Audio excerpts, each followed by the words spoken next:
লক্ষ্মী হয়ে এসছে, দেখো না, বিয়ে করার 1 মাসের মধ্যেই অফিসে প্রমোশন।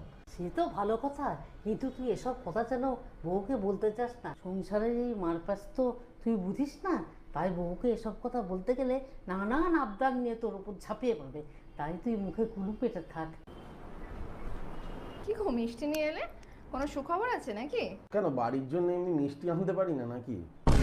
বিয়ের তো 6 মাস কেটে গেল, কিন্তু তোর বউ সংসারে 1 পয়সাও কন্ট্রিবিউট করে না।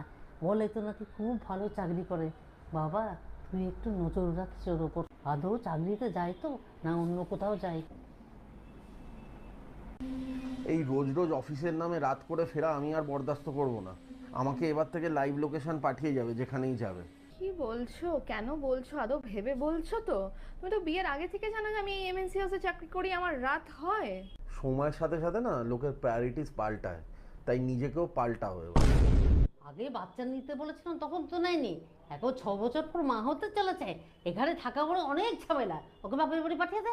হ্যাঁ, ঠিকই বলেছো, এমনিও তো বাচ্চা কাচ্চা হলে আধা খরচা আমাকেই চালাতে হবে। আপাতত এই 9 মাস তো শান্তিতে থাকি। হ্যাঁ গো, বলছি এই সময়টা না এখানে থেকো না, এখানে থেকে কোনো লাভ নেই। তুমি নিজের মায়ের কাছে কেটে পড়ো, ওটাই বেস্ট। আমি ভাবতাম তোমার এই অ্যাটিটিউডটা বা তোমার এই টক্সিসিটিটা শুধু আমার জন্য, বাট এখন তো দেখছি তুমি বাচ্চাটাকেও ছাড়ছো না। কেটে তো পড়বই, বোধহয় আর ফিরবো না।